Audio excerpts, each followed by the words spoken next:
We are a channel that appreciates its viewers. We give our utmost effort for the best quality content. And we even push for the highest quality effort when it comes to how we look for you on screen. Hi. When I need my skin to look its absolute best when I'm blowing the heads off zombies, I set my ring light to 4700K. Because I care. Maybe he's born with it. Join our community. Join a channel that loves its viewers. Join this channel because we care.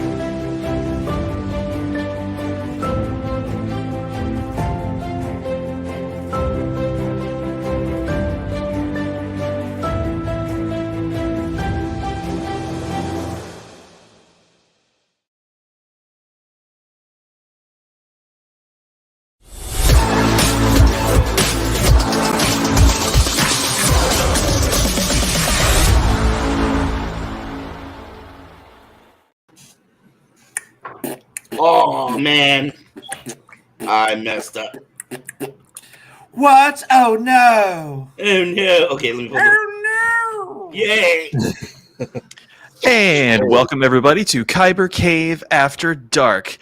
That is the main man host, Arc Excala, joined by Graveyard, Rubik's Cube Arcana, and myself. Husbeard Force. Oh, wait, new game smell. How's it taste? Fresh plastic. Have you not licked your Switch game yet? I mean, So is that what you guys started playing? On your... This is Octopath Traveler 2. It just came out today. We did the demo for it during demo night. So was that last week's the Nerd Out thing? Not the Nerd Out. It was just we played like 3 separate demos of new games. Okay. On the Kyber, on the live gaming on Thursday. Yeah, last week. Okay. Anthony, how are you? Surviving. Yay! How's the pain level? Still pretty high. I've spent the last 2 weeks in a lot of pain, and taking a lot of time off of work trying to just recover from it. And I've gone to my chiropractor 3 times. I had X-rays done. I had a massage that was direly overdue today. You too? Excellent. But yeah, all signs keep on showing that like I have enough soft tissue damage that it looks like I've been in a car accident. Oh my god! Yeah, really. So I know part of it's that night I got really drunk and was petting my cat and fell and hit my house. That's part of it. But at the same time, I know it's also just a culmination of years of wear and tear in my industry and lifting heavy things and putting a lot of demand on my body, and just it all kind of crashed down all at once. So I've been vegging out as much as possible because sleep, of course, is great, but it's hard to get out of bed. And then I have been spending the last few days playing the Legend of Dragoon that just released on PS5. Mm-hmm. I hear that's buggy as hell. Buggy as shit. I cannot use Dragoon magic at all. It crashes the game. So literally now the added like bonus double challenge is like beat the entire game without using the special magic powers that help you beat the game. Like, yeah, we're going back to 2 Queens this weekend. I can tell you that right now. Woo! I'm hoping it gets patched soon. I'm really hoping. I got past the first disc, but that last boss was literally a struggle because it's like I can't transform. I can't use any of the healing magic available to me. I have finite amount of items I can carry, and they don't sell group heal-alls at this point in the game. So, like, legit just shot at the kneecaps. Like, better level up your shit and take him out with physical attacks. So, I did. Finally. But, yeah, I'm hoping they patch it soon. And I hope my pain goes away. I went and got worked on today, only to be told after all of that everything I've done in the gym is wrong. Like, that commercial you just saw and now is about a 12-pound difference. Right. You see it in my face. I mean, there's literally a 12-pound difference from that commercial and here. And I was told today, stop using this machine, stop using this machine, stop doing that exercise, you need to stop doing that, you need to start doing this, you need to work separate muscle groups. And I'm like, do you have any idea what my background is? And she's like, don't care, start doing it, otherwise you're going to be injured. She tore me up. I can't even touch my neck. It hurts so bad. Oh yeah, no, wow. On fire. I've been icing my back all day. To answer the comment from Matt, no, I'm not part of the Hogwarts craze.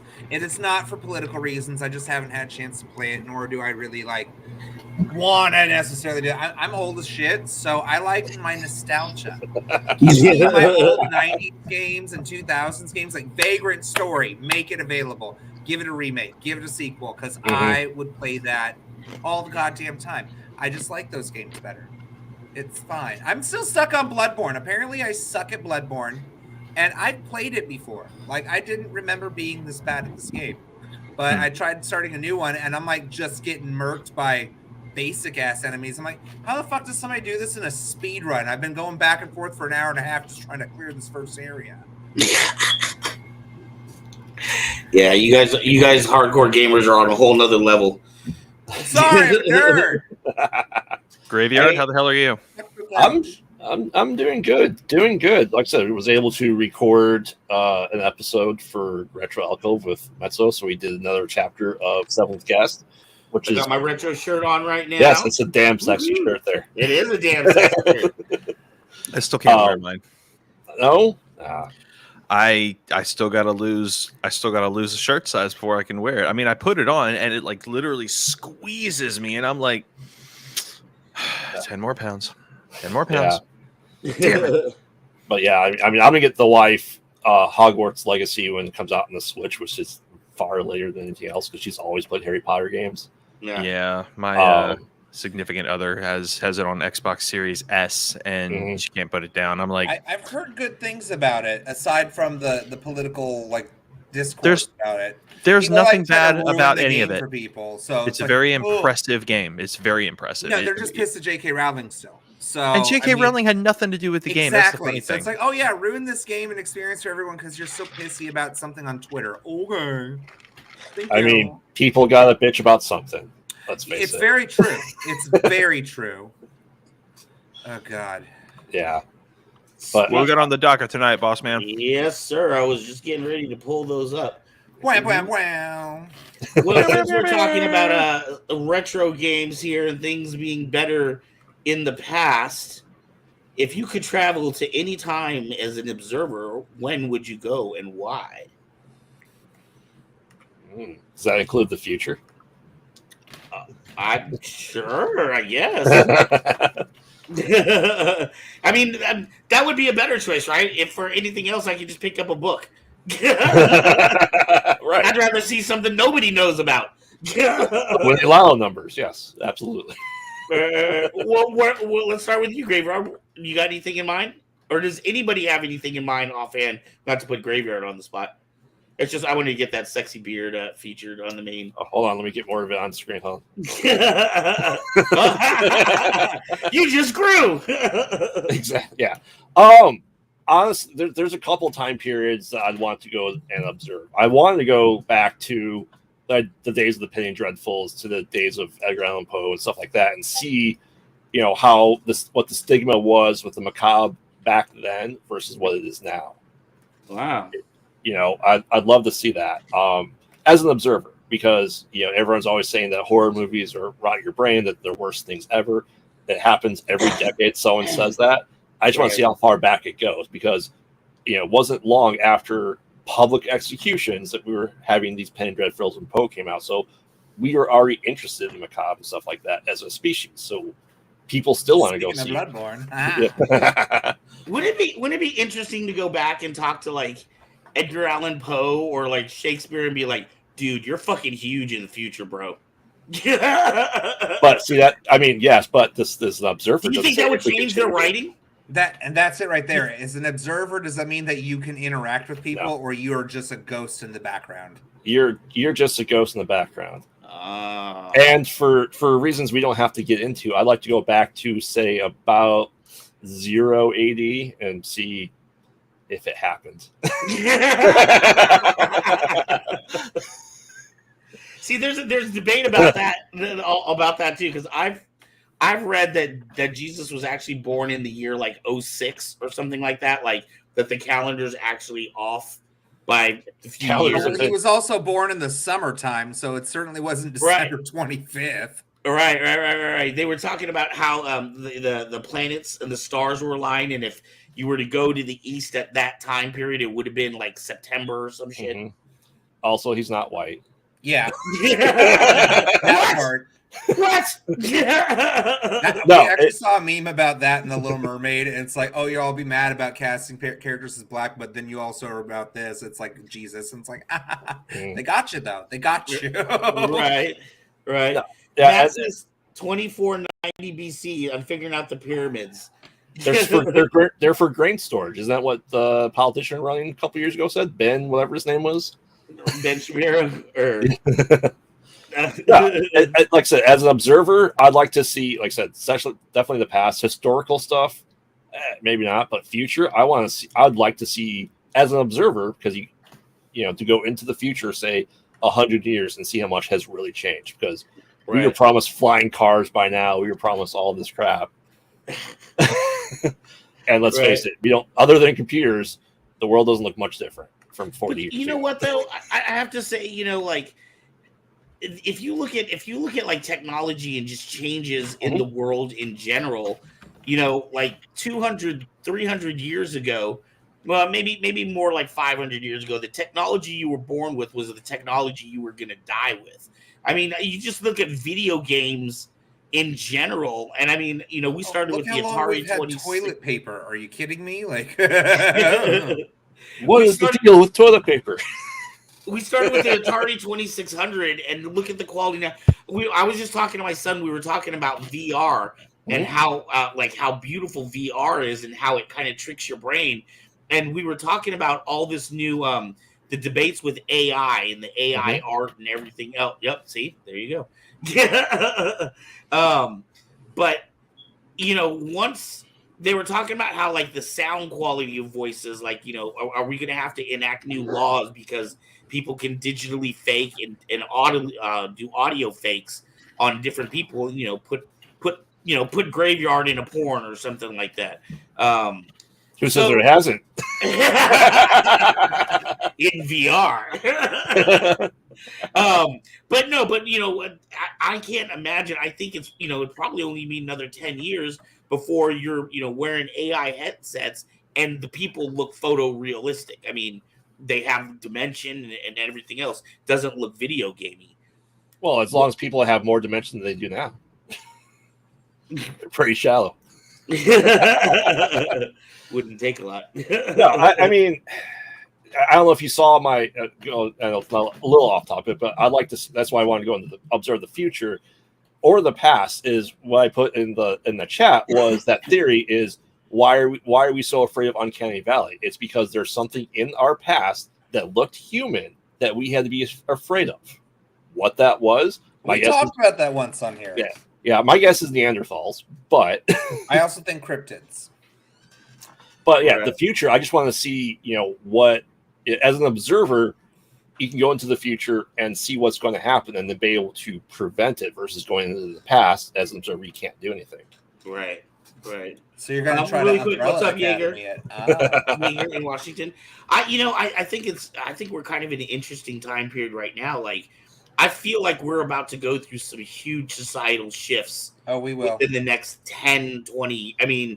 Some serious shit is going to hit the fan. It's proven almost textbook that we are entering an area of discourse that is going to radically change a lot of things for people, and it's scary because we look back at the past and we see some of these other instances. Like everyone's just like chomping at the bit, like, oh, World War III's around the corner. Right. We're 30 seconds from midnight on the doomsday clock. Like, I didn't know that was an actual thing outside of Watchmen, and then it actually showed up recently. I was like, oh, okay. Right. So no, that's a normal thing. At that.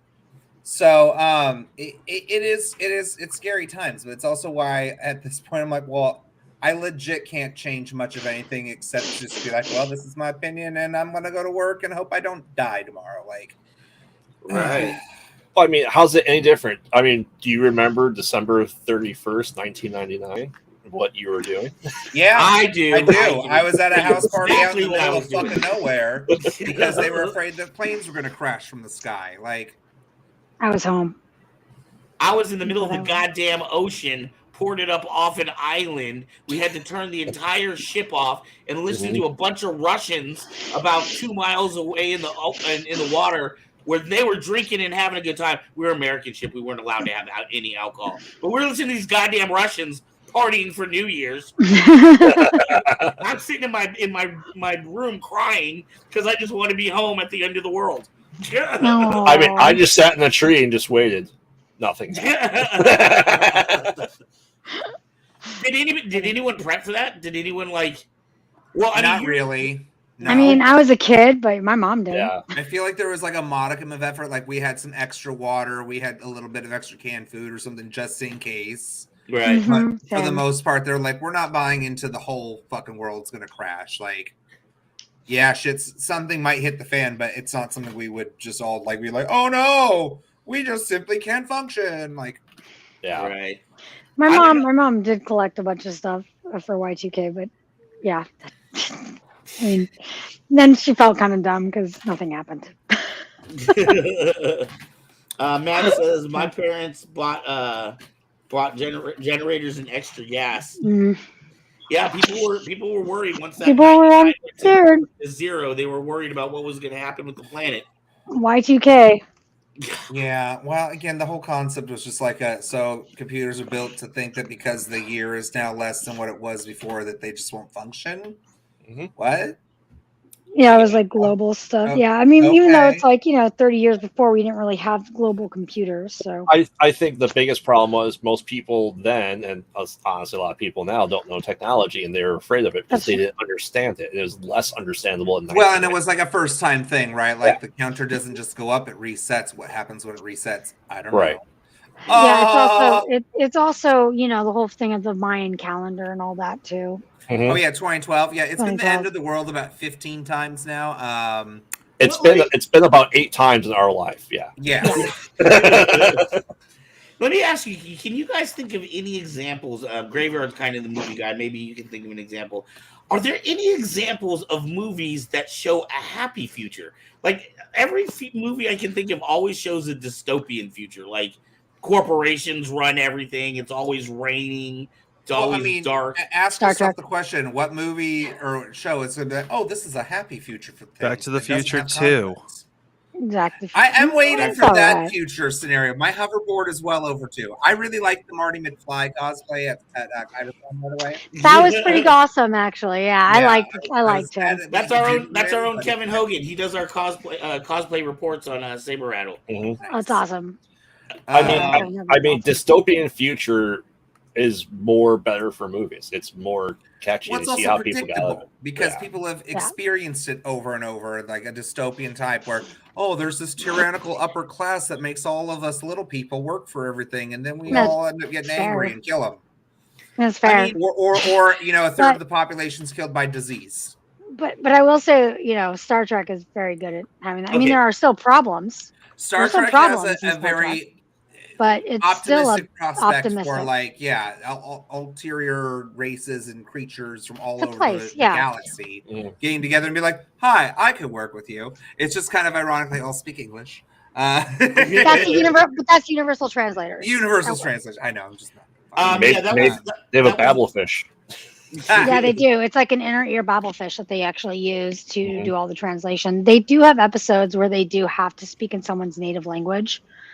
Like there's one where Picard has to go and be like, I have to learn this language. And then he's also one where universal translator isn't working. And so he has to basically learn how to speak in metaphor. It's great. Fun stuff. Star Trek was one that I was going to bring up as one that possibly shows a better future. And I was just actually watching a YouTube video a couple of nights ago talking about how Star Trek got over the problem of money. Yes. How they, because in other, that's a huge problem in our society. And most people can't envision how do you live without, some kind of a trade or money like that. Barter system instead of actual cash. Right. Well, it's a little hard to carry a cow around for some bread. But I mean, there's service. It's service. It's a service trade. You could use service trades. Goods and services, yeah. Yeah. Right. I still feel like eventually you get back to money though, because maybe there's a good that you have that I want, but I don't have anything that you want. Well, that's not my problem. Well, people have there's a service you can do. Yeah. That means I got to go barter with somebody else to get them to barter with you. Mm-hmm. I was like, it sounds like we're going to eventually get back to cash. I mean, there is an episode in Star Trek that actually talks about that. About what? In Deep Space Nine, there's this whole bartering thing that there's like this whole adventure treasure hunt thing they kind of do because they have to do this. Nog and Jake have to go and barter all of these things to get what they want eventually, and it's kind of like this lesson in trade. Quest. Got it. It's fantastic. That episode is so good. Bring me the fruit of Noctis. Okay. I mean, it's kind of for that ridiculous. Yes, it's really ridiculous. It's such a ridiculous episode, but it's great.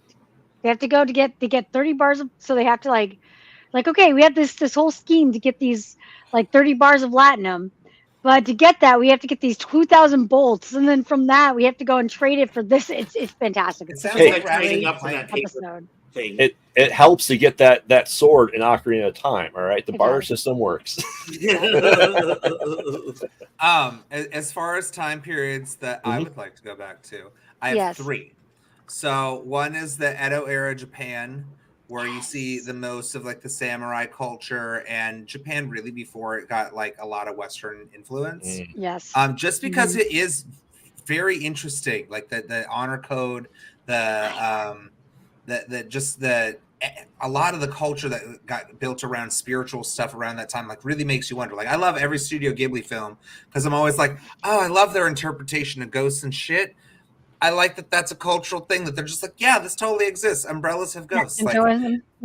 Shintoism. It's really interesting. It's interesting. The other I would say is the Renaissance, particularly the Da Vinci period. So like I could like study what he does because Da Vinci's probably my biggest artistic inspiration. Like I wish I was an engineer like him. I'm really not.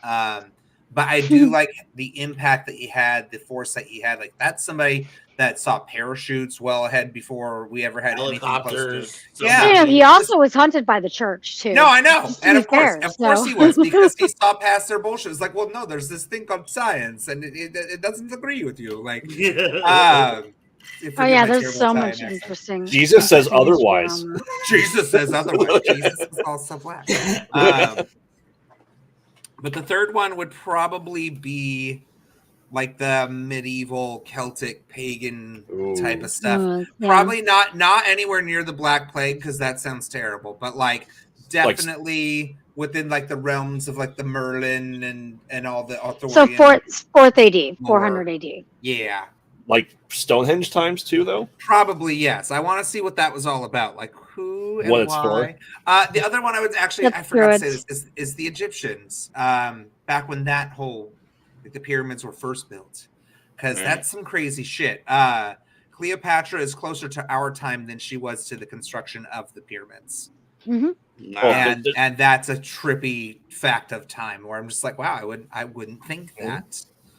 Well, and yet they're still there. See, there's a perfect answer. There's 19 seasons of it, and you ready? Aliens. Aliens. Are you talking about ancient aliens with the guy with the crazy hair? Yes. Yeah, I've heard this theory that high civilization has actually been built multiple times on this planet. It's just that we wipe ourselves out completely, and then it's like starting back over from the beginning. Oh, that's what's frightening about our current time. I'm like, are we at the reset? I don't want to be at the reset. Damn it. Religion.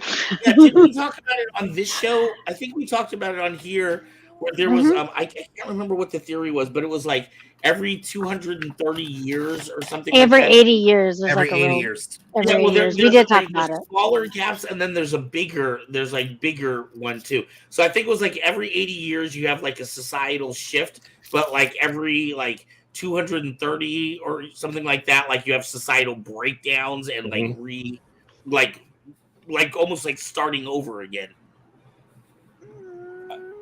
I wouldn't say it's 250 years. No, I would say it's probably more I than can't that. remember the exact numbers, but I remember there was the 80-year one, and then there was like a bigger, like an umbrella one that There's kind a of went bigger over arc. that. We Yes. often see America put on par with the fall of the Roman Empire because Right. we are getting to that point, the balloon of just it's going to collapse.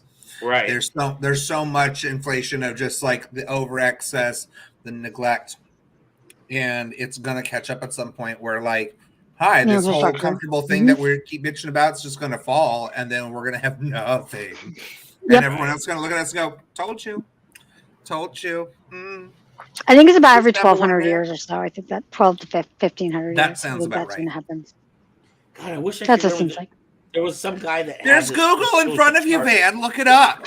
No, but I don't even know what it's How called. often does society collapse in our world history?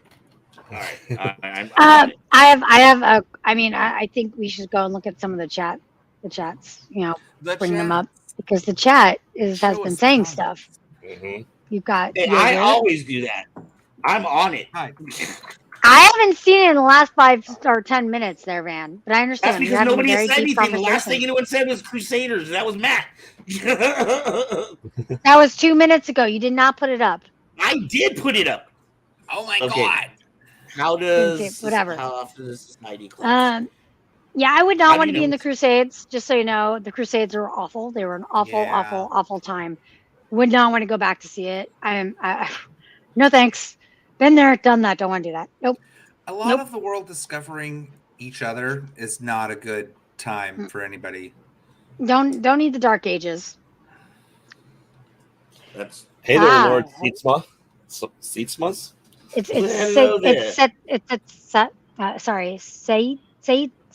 I knew someone that's kind of like that last name. Seatsmas. Travel back to the Paleolithic times is the discovery of bronze and copper tools. That's that'd be interesting. Wow. Paleolithic would be interesting. Mine is ancient Greece. I like to go back to ancient Greece. I also think the time of pirates would be interesting. The 17 to 1800s, I think, is an interesting time. I'm with you, Anthony. I would love to see the Renaissance as well with Da Vinci. I think that is, and Galileo. I think that's a really interesting time. And even the 60s for like marble work and things like that. And I'd even like to be in the 60s. Honestly, I'd like to see. As an adult, or even I'd like to even just be born in the 60s. I mean, from what I've heard, it's actually a really great time, especially the later 60s. That's part of that 80-year cycle. Yeah. That's why. I mean, it's about 60 years ago, so it fits in the timeline where that was the point of prosperity. We just coming out of the time of disparity and everything. And so every 20 years, we get one shift click closer towards another disaster. Yes. So we're in that period of awakening now. It is going to take something drastic for a actual massive change to happen. What's scary is that just shared something recently about like a doomsday glacier. Like if it breaks off and falls in the ocean, like it's going to raise water levels exponentially. We're all screwed, kind of thing. That was something that was predicted when I was a kid of happening, that it's going to swallow the whole Bay Area. That's something that my mom still talks about that. And that was predicted in the early 90s. So what I was going to say, though, was it was funny. Just as I was coming down here to get on, they were talking about how in Russia, Vladimir Putin has now done away with the last of the sanction, the treaty that Gorbachev did in 1989.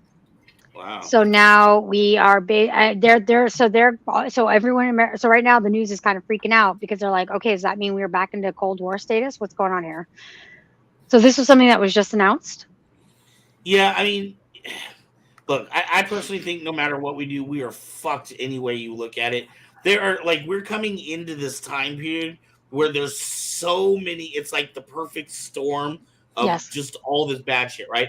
So we had back in the 70s, there was the MIT, I can't remember the doctor, there was a prediction about the fall. Oh, he's certifiably insane. I agree, Matt.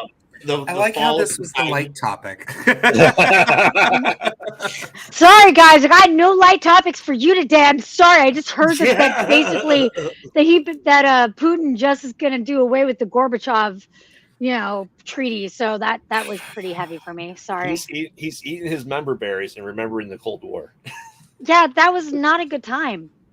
Yeah. Well, and it is scary because you have two very large superpowers that have a lot of debt over the U.S., especially China, obviously, in close proximity. And again, Putin kind of sets the stage. If he could just invade Ukraine, take it over, nothing's going to stop them from doing the same with Taiwan.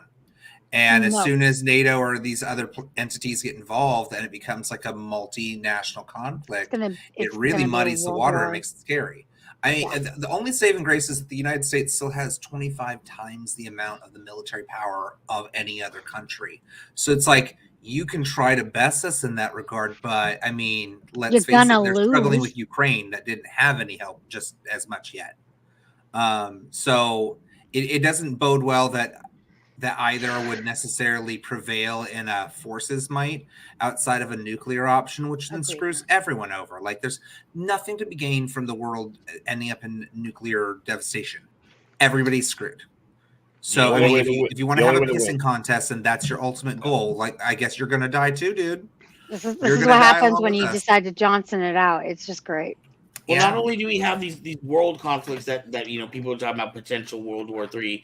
We have the singularity was predicted for like 2040, I believe. For AI. But I think it's going to be moving up faster than that with all the talk about. That was 1920. I thought it was the 2020s. I thought it was 2020. Like 2023 was when they talked about. At least it predicted it. At least in movies such as mine meant 2029, but I think it was in the 2020s.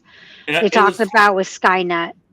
Yeah, well, no, I'm not talking about Terminator. I'm talking about the when they did the prediction back in the 70s, they were talking about the fall of society and collapse, and they were looking at the rate of computer growth and how fast computers were learning and how big the systems were getting.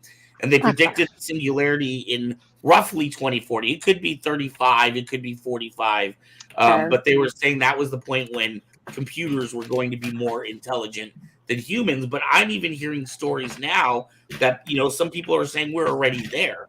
Oh yeah, we do have Sophia. Is it Sophia? We have the AI, the two AI robots. Yeah. The ones that, the little heads or whatever. Have you seen the robots by Boston Dynamics? Mm-hmm. Like those things scare the shit out of me. Those are very Black Mirror. Yeah, it's Sophia. It's Sophia and her brother. Yeah. It might be Sophia and Alex, maybe. Sophia Loren. No, that's not it. What about you, Arker Forrest? Where do you want to go see, and when? Yeah. Forrest? Oh, are we it's done Han. with That's what it is. Han. That's what it is. Go, Forrest. Go ahead. Go ahead. Are we done with world-ending shit? Pick your time that you'd like to observe, sir. I would love to do Star Trek. Okay, I would love to have Star Trek. Honestly, I want Star Trek Future. My answer is boring as shit. So don't even worry about me. I just want to go. I just want to go back to like 1962 through 1969 to see just how much like my parents I really am. Do you think your parents were partiers back then? What's that? You think your parents were partiers back then? My mother. The whole Woodstock scene. I'm not going to say Woodstock, but I mean they really didn't have time for such things. My mother. There was like there was. Yeah. I mean, Mama, you're thrown under the bus. I know you were a party girl. Okay, all right. Let's let Mr. Forrest talk. Let's let Mr. Forrest talk. It's really not that big a deal, honey. It's my mom always told me she wanted to go to Woodstock, but she couldn't because of how poor they were, and a lot of their lives were just working from an early age and leaving home early age, and discovering life and living life, and and then along I came. So there's not much to me aside from that. I just it was an interesting time growing up, and I'd very much like to see. I'd like to go back and observe, exactly what the two of them went through to see how much they passed on, how much they didn't pass on, how much they didn't tell me. You know what else I would also like? So I said the 60s, but you know what else where I'd really like to go back to the 80s? I would love to see the 80s. Like as an adult. As an adult, I would love to see the 80s because I feel like I would fit right in some cases. The 80s was the last. The 80s and the end of the beginning of the 90s was the last good. The end of when things were great in America. The prosperity. The prosperity. Everything started going downhill from there. Cocaine's a hell of a drug. Cocaine's a hell of a drug. Dude, all the best movies came out of the 80s and early 90s. All the best toys. Cocaine's a hell of a drug. The best music. I mean, I would agree. A lot of the best movies, at least a lot of my favorite movies, came out from 1980 to 1995, I would say, is when a lot of the best movies came out. I think that's when a lot of the best practical effects were available in movies, though, too. Like, that's studio true. effects then versus today is completely different. Now it's all based off of computers, and that uncanny valley just never quite is good enough. I was just watching a video about how things that were different back then. Like the 90s was the last of the medium budget movies. Now it's either a low budget or extremely high budget movie. So we lost a lot of kind of middle ground stories. Everything became epic after that. And then, if you look at like all the franchises now, all the franchises that are running now are holdovers from the 90s. The Jurassic Park is still running. The Friday the 13th, the horror franchises are still running. Everything's kind of a nostalgia grab now. So like it's a wash, rinse, repeat cycle of let's just do the same movie again with the same now it's different. Like I actually was just talking about this in my acting class. The same thing. This exact about budgeting and how like they're like, my teacher's like, yep, it's not about art, it's about money, it's about what profit you can make. That's what investors are looking for. It's not and it's either you have a really big budget movie or a really small budget movie or no budget movie. Unfortunately, that's kind of where we're at on things. Like the only people that are making movies are the studios that are choking out all of the other, media monopoly. Right, the monopoly. So they're making all the big movies. Holy gee, everyone! I wonder who could be doing that. Or you have the small independents who don't have any money, but they just make what they can on the budget that they're working on, and then sometimes those become successful. And you have a lot of nepotism as well. Speaking of which, Graveyard, did you go see Blood and Honey? Yes, I did. I heard that was the most horrible. Just the acting was really bad. The cinematography was really bad. That's not even it's so bad it's good. It's just it's bad. Right. I mean that is the risk when you are dealing with. That's the purpose of the movie, though. Yeah. That is the purpose. It's it's like I said, my spoiler review was there is Winnie the Pooh, there is blood, and there is honey. In no particular order. Sort of. You're sort of Lord said something that's worth your time to actually watch. Like, is there any modicum of like, this is so bad it's like looking at a train wreck. Like oh yes, absolutely. It's hands down better than any Sharknado movie. Are you serious? Yeah. Okay, fair then. If it's better than Sharknado, I'll give it a watch. I heard it costs $100,000 to produce and has already grossed over $2 million. So they made their money back. Yeah, they've already slated for number 2. A genre that you could do that with, though, because horror doesn't necessarily require a shit ton of CG or a lot of big budget things. Like you can do a lot of like long dramatic pauses in a dark hallway with like a jump scare and call it a horror movie. I mean, what is the company? There's a lot that goes into horror. It's not Bluth. Okay. Bloomhouse does it all the time. Yep. I want to see Cocaine Bear. That looks amazing. Oh, I'm seeing it. But that's based good on a horror story is too. really and it's based on a true story. okay. So I want to say, Lord Semus, that is, as I said, I was just having this conversation last night, and that's not necessarily true. The American Film Association, they don't do it in Europe. I think they call it the EMS. There's AMS and the EMS, and they actually don't. And AMS does not do things for tax write-off. They do not have a uh, a government write-off for taxes that you can do. If you're rich and you're doing a high budget thing, yeah, of course, because you're rich, you could do that. But if you're doing a low budget film, you have to jump through all of these hoops, and it may be a write-off, but not completely. I actually Unless you're doing something in EMS, that is a a thing that's for that country, that is a learning program. As long as it's something that tells something about the program or tells something about the country or whatever it is, you can get a write-off on it. I'm just telling you, I had this exact conversation about this with my teacher, my acting teacher, who is in the know of a lot of this stuff. Yeah, I actually heard there was a slew of movies that came out though that were the really low budget video game movies. I can't remember if Mortal Kombat. You mean Uwe Boll? Uwe Boll movies? Those were done. Okay. Yes, those did have a tax write-off, but they were also done in Germany. Right, they were done in Germany for a German tax write-off. Uwe Boll. Oh my God, Uwe Boll movies. Oh my God. Yes, you can. If you are saying you are doing a movie, you can get a tax write-off. Not in America.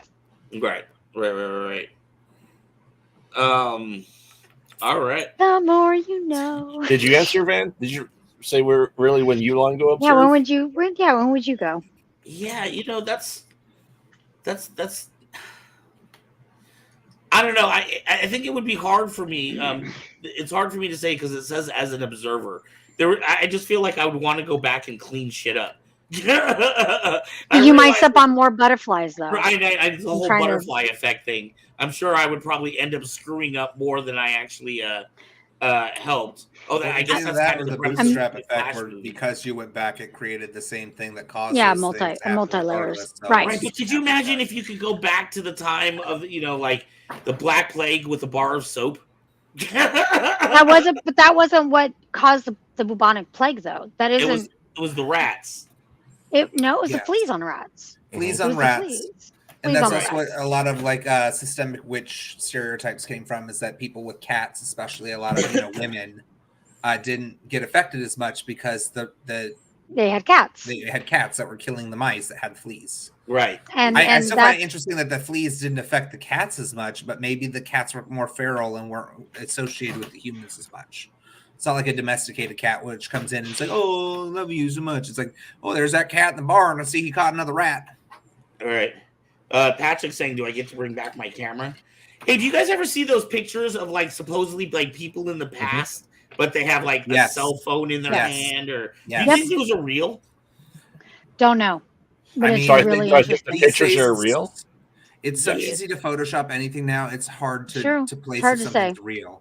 If it was a Polaroid that you could carbon date and say, yeah, this was taken back then and nothing's doctored it. It's from that time period in the 90s, from the 60s, and it shows an actual picture. That might be one thing, but it's hard pressed you're finding that. You see a lot of digital images posted online. But there is that one, and I don't know if anyone here remembers, God, what movie was it? There was a movie, because I was watching one that showed, all these pictures or whatever. Mm-hmm. But there was a movie that was filmed in the 70s, and the camera pans over to the main people, and they're talking in a car, and the guy standing right behind him is on a cell phone. I mean, I think the problem is that these are devices or props for the movie that we just don't know what their purpose was. And we are imprinting our technology, what we know, onto what we're seeing into the past. So, I mean, if you think about cell phones existed from Star Trek. Laptops existed in comic books well before computers were a thing. And they also existed in Star Trek. Yeah. But I mean, I think we had comics in the 40s and 50s. You had the video calls where the evil, the villains would call into the headquarters of the heroes. over a video chat system that didn't exist. Right. Yeah, right. Batman had that. Yeah, in 1984. the Brave and the Bold. Yeah. 1984, Orson Welles was talking about large screen video, which basically is a big screen TV nowadays. Yeah, and what we're seeing is people who look like our current day selves, not necessarily people from a future, unless time travel exists already. Which well, I mean, Looper's correct. I don't know. I mean, they do have like where they have the atomic what do they call that? An atomic machine where they're smashing items together. The Large Hadron Collider. Yes, they have that, and they also say that you can travel into the future. The theory of relativity is plausible. They do say that is something that's actually plausible. However, you can't go back in time yet. Correct. So all they can say is that you can actually speed up time to the point where you can go forward in time, but there's no way back. It's a one-way trip. Yes. So there's also the conspiracy theory that they already destroyed our universe and assimilated it with another one, which is why we have so much Mandela effect and dissonance and things like that. I mean, they do talk about Andromeda, the Andromeda Galaxy, being I can't even get the words, being not integrated, but being absorbed by Kyber Cave. Yeah. They talk about how the Andromeda Galaxy and the Milky Way Galaxy are actually colliding, and they will devour each other. They are talking about that. I mean, devour. Like over millions of years, though, right? It's not like no, but I mean, it's either already happening or it's very close. Oh, there's like 2 giant black holes that are closer than we thought. And there's that too. In the center of our galaxy, there are so many doomsday things. They're like, "Hi, guess what? The universe is trying to kill us imminently. Have fun!" Like, well, they think that there's actually black holes in the middle of every galaxy. That's what's really interesting. I find that to be really or even in the galaxy, like several different black holes in galaxies themselves. I think that's so fascinating. I love astronomy. Astronomy is great. This is like my favorite part of science is the stars and goes on out there. I love astrology because it kind of plays into that, but it's not. You will face challenges today. I mean, isn't that every day? I love the TikToks that are like zodiac signs that will do blank and list like half of them. I'm like, okay, it's no longer relevant if it's going to pick half of the people there. Like, oh, you mean most people? Oh, like, I'm like, oh, great, love averages. Wow, most people have a bad day and take it out on others. I never would have thought. Now, if it said April 13th, Force is coming, that's a great prediction. Hey. Oh well, then they already read the calendar then, because that's been a true thing for a long time. What's interesting about astrology though is that there is so much into it. It's of course going to be very generalized when you just look at like sun signs, but if you go into moon sign, your rising, and what house everything is in, that's when it gets really really specific. Yeah, I'm really pretty consistent with a lot of mine. Like you can't convince me that I'm anything but a Gemini. And also, yeah. You are so a Gemini, actually. Have you guys, but what's your moon sign? What's your moon sign, though? You know, I can't remember specifically. I want to say it's either Aries or Libra. Because I found it somewhat either surprising or like, oh, that's consistent. But it's one of those two. And also it has to depend on like where you're getting your astrology from. Do you get it from the original? Because they basically have made it static where it doesn't really change. And it used to be where it changed over time because of the degrading of the stars. So apparently I'm actually an Aries where I'd be a Taurus in the original, but I actually do carry a lot of Aries traits. Oh, and the new updated one, I'm now a Taurus, which like, no, I refuse that. Tauruses are not bad. I'm a Taurus. I'm not saying that they're bad. I'm just saying I am not a Taurus. I am a Gemini through and through. I am talkative. I'm creative. I'm chaotic. I have 2 sides to every conversation in my head on a constant basis. And it is one of those things that it is just so intrinsic to my being that you can't tell me like, oh, you're this grounded, stubborn person. Like, no, I'm opinionated as fuck and I talk all the time. Like, there's a difference. I mean... Taurus, supposedly. I'm actually, but I do have a lot of Aries traits, and if you look at that, people are like, "Yeah, you're Aries as fuck." I'm like, "Yeah, apparently." All right, guys. I think we're gonna swap over to our next topic, and then if we have a little time at the end, we will we'll just have some free time and talk about some fun stuff. Really quick, Joe, I want to remind people, for the people that are in the chat, before we get in the next topic, this Sunday we are giving away a NeoPixel Dark Saber for hitting 1,000 subscribers. Woohoo! We are well on our way to becoming a real little channel. We just hit 1,000 last week.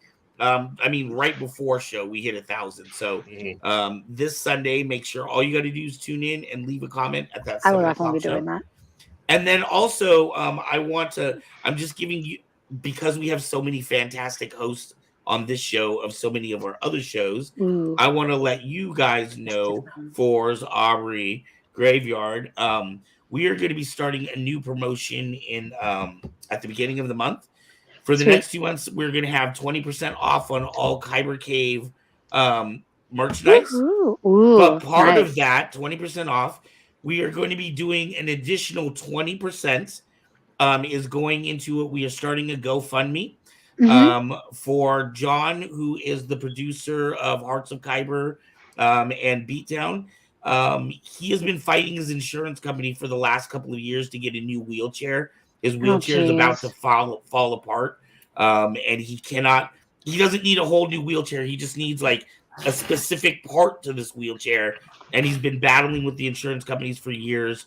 So we're just going to say, fuck it. If the insurance companies can't do it, we are going to do a fundraiser here. So not only will all Sabers be 20% off, but in addition to that, 20% of the profit we do make from those Sabers will be going towards this GoFundMe to help get John a new wheelchair. So for all the amazing hosts that are here tonight that do their own other shows, I would love it if you guys let people know about this. It is our goal. It's good. The wheelchair, I believe itself, cost roughly $10,000. And then there's adjustments that he has to make because of his condition. There's adjustments that need to be made. So it's going to cost like another $4,000. So we're trying to raise a total of $14,000. Anything that we raise over that will be going to other charity organizations to help other people get wheelchairs for themselves. He's not looking for a cool motorized, the hottest thing. He just wants something that will work for him in his condition. And unfortunately, he can't get help. So we're going to be starting that at the beginning of the month. It's going to be a 2-month thing, running all the way to May 4th. Also, too, don't forget, my birthday. Nice. Yes. If you are a Patreon member at the highest 2 levels, at friend or family, we will be giving away 5 Sabers right before May so that you can have your Saber by May. If you are in the top group, the family, you are in the drawing for a specialized one-of-a-kind Saber that will be either etched or powder-coated or done differently than any of the others. You still get a chance at the other 4, but if you're on the friend level, you only get a chance at the 4. You don't get a chance. So you can still be a part of that if you sign up to our Patreon at either the friend or the family level by the end of this month. You can qualify for that drawing in another month and a half for those Sabers. All right. Let's get to our new topic. Jurassic period, maybe? Yeah. By the way, I do want to thank everybody who is in our chat room right now, the new people that we're seeing here, and also our friends who've returned. We really appreciate you guys being here and having a conversation with us. Because without you guys, we wouldn't even be at this point to have this little channel. This is true. Thank you, Aubrey. Say Wong says the 60s would be interesting. I think a lot of us wouldn't mind going back to the 60s. Welcome to the 60s. That's when all the fun party drugs. Cavers for our fans. Oh, caver. Yeah, actually the cavers, that'd be fun. That's a fun. We used to call people that hung out at Kyber Cave. I had this beef with this other person, and he, like, as an insult, he called us cave dwellers. And we took that as like a mantle. We're like, cave dwellers, hell yeah. Yeah, I think we should call ourselves the cavers or the spelunkers. I think Metzo and I decided cavers sounded better with Kyber cavers. It just makes me think of Gendy whatever his name is, the one who did Primal. Tartarovsky. Tartarovsky? Gandhi Tartakovsky. Tartakovsky? For I what? cannot Wait, remember I'm his. confused. Have you ever seen Primal? No. Oh my God, watch it! It's the greatest show that doesn't have any dialogue ever. Oh, fascinating. Everything is like guttural. Cave people. The cave people. It's a good look at like primitive prehistoric life in a interesting. You mean like way. Planet of the Cave Bear? I don't know about that. Just watch it. Primal is actually a really good watch. You relate to these characters emotionally without the need of dialogue to support the context. This reminds me so much of Planet of the Cave Bear because that's what it felt like too. Okay, you got to watch it. Planet of the Cave Bear was Hannah. Yep. Hannah, what was her name? Gosh, she was so big back in the day. Daryl Hannah. That's right. All right, people. Elsa Gates. Yes, explain to me what Elsa Gates is, please. Super like simple. I'm an idiot, because I am. Several years ago. I think it was like 2017. Yeah. You would tune into YouTube, and a lot of the children's channels would have like somebody dressed up like Elsa, or there would be Spider-Man or the Joker, and they would do all these skits, but they were like, a lot of them didn't make sense, and some of them verged into having topics that were highly inappropriate for young children. But the whole thing was just to have people in these costumes doing these weird videos. And the point of it was because at that time period, parents were going in because they weren't realizing that with YouTube that you can't just go watch a Disney movie on YouTube. So they would type in Frozen, and then this is what would come up, would be all these little videos that people were making dressed up as Elsa, but having nothing to do with Disney whatsoever. So there was a big controversy in trying to, actually a lot of those, it's been years since I've seen one of those. Yeah, apparently it's starting to make a comeback. That's why it's kind of come back into the. It's coming back now. The internet is apparently. Place? What? Never. Well, no, it's not that. It's more just that these are like very.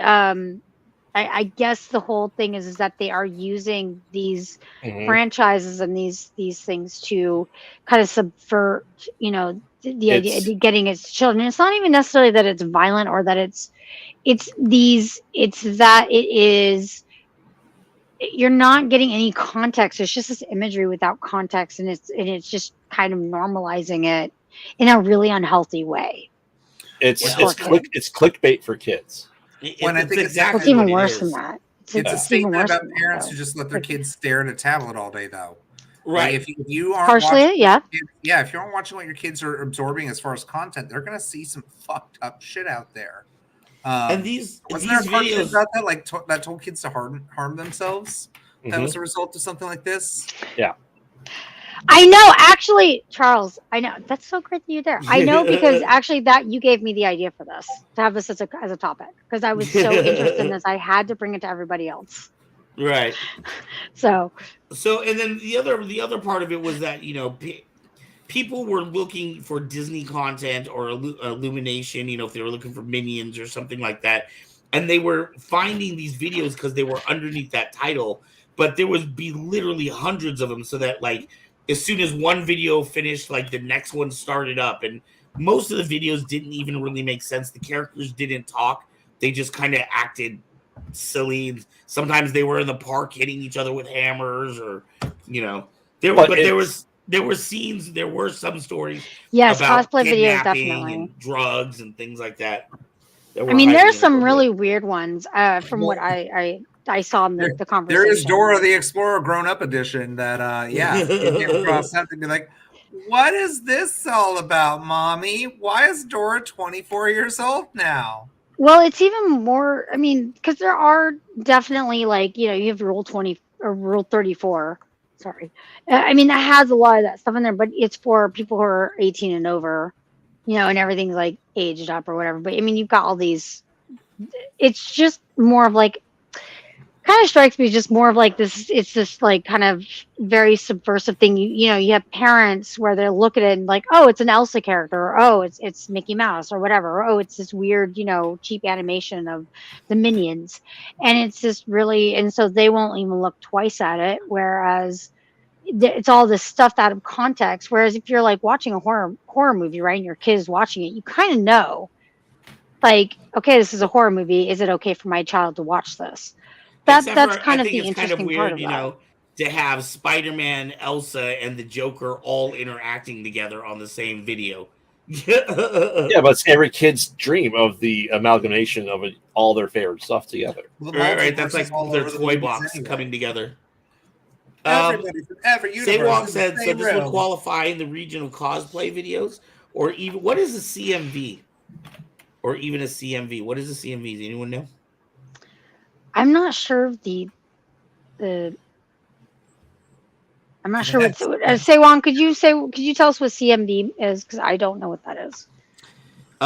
Charles says, The I work in a acronyms. restaurant and saw a 4-year-old girl watching one of them on her iPad. It depicted the Joker stabbing a pregnant woman with the knife. I had to mention it to the parents. Yep, exactly. The Joker. See, there you go. Oh, cartoon music video. I know them as cosplay. Okay, interesting. Because I've only heard of AMVs, which are anime music videos. I think it's a little different. I mean, I don't. That's hard to say because I've seen violence and stuff depicted in music videos of that, but it's like there's least context. I have not seen a cosplay music video to know, like, is it just is it singing a popular song, but you happen to be dressed up as a certain character? Or is it like singing a song that character, like a song from a game or something like that? I would be, what, cosplay music video? I want to look that up. Sure. Well, what were you going to say, Anthony? I was just saying the simple solution for like young kids is to just not give them electronic devices.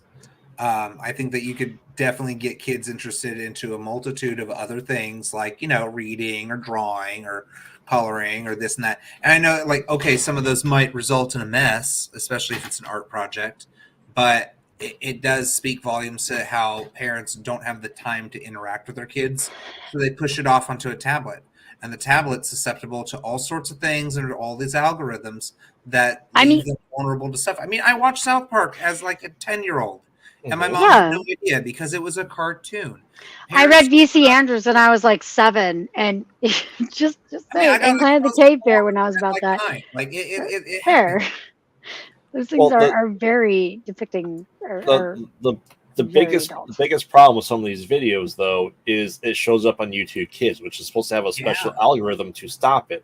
Now, that's part of the problem. That is the issue. And so they're like, so it's like kind of getting under these specific algorithms. And I was telling Mezzo, because we were talking about this earlier today, and I said, look, I think the biggest issue is that what it's going to create is a censoring that's going to happen because we have these people that are, do-gooders that are going to be like, well, look at this. This means we can't like. We have to censor all of these algorithms. What it's going to actually do is overall is going to hurt creators for it because you're going to have, the creativity is going to be stunted because we have some bad apples creating a lot of these things. Then you can't allow certain individuals to have access to it. That's the trade-off. There either needs to be some sort of lock or contingency, like something that vets these things that, hey, we're not going to allow this to be allowable under certain guidelines and locks. Because, I mean, kids aren't going to be able to, like, look through and how to fix a firewall or override it until they're 12. And then you're screwed. But outside of that, like, a 5-year-old's not going to come across a video if there isn't some sort of guideline in play. That's not censoring the masses. That's just saying we want a setting that says, hey, my kid can't go and look up murder porn. Or, some, like... crazy ass fucking show that's going to scar them for life because it looks like Elsa, but she got shot in the mouth. Never mind. Like, it's more than that though. It's unfortunately is what's happening is the rabbit hole of YouTube that you watch something and then you have the next video suggestion that automatically plays and continues down that trend until you get to the YouTube rabbit hole. Because I've had my kids left. They like to watch Sonic. We don't generally allow YouTube other than for school, like maybe an hour after school, and that's about it. But they're watching it, all of a sudden, like, there's a murder Sonic killing people. And I go, what the fuck is this shit? Like, Oh, I like this. I fall asleep to YouTube videos all the time, and I try to find lighthearted, something that's a bit more, innocuous, and it'll be like a content creator I like to follow, and then I'll wake up to like murder mystery where they found their decapitated head on the stove, and I'm like, what the fuck in the algorithm happened that you switched me to this all of a sudden? Like, yes, do I like my AbiliTV? But no, that's not what I was watching. Where was the jump? But essentially, what we're saying is we had the solution before, and it's called the V chip for TV. That everything was broadcast, and let's face it, you were a young kid trying to bypass the V chip, right? I mean, we all talked about Red Shoe Diaries in the '90s. Just saying, we were kids, right? So, I mean, we've discussed this before, is how worried we are about AI, but now we're saying we need to have AI to have better AI to have better algorithms. There's no winning. Moment. Okay, got it. At least at the movement. Charles has an interesting comment here about banning kids from using YouTube. But I would argue like one of the bigger scary things is TikTok. Like, do you guys realize TikTok in China looks nothing like TikTok in America? Yeah. In China, if you turn on TikTok, it's like educational documentaries and like things about science or things about their country or something like that. It's nothing like it's purposely made the way it is to make our kids stupid, but on purpose. There is that also. There is, in America, we also tend to show a lot more violence in general than most other countries. A lot of countries are kind of known on the violence, whereas we it's glorified in America. A lot of extremism and views and value points. That too. So, again, we see very radical people on the left and radical people on the right get the most oxygen in the room with these things. There's one TikTok from a trans creator that is just jaw-droppingly scary, because the way that they're talking to these kids is like, oh, your parents, yeah, they're wrong. Do you want to talk to me in a private matter? We can talk where it's just the two of us.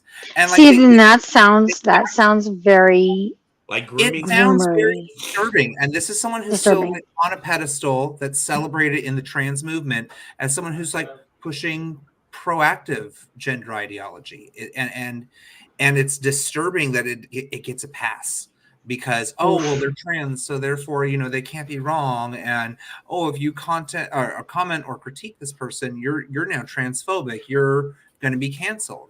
And it's like, no, I don't like the fact that you're telling kids like, hey, you should sign up for my Patreon so we could talk more one-on-one.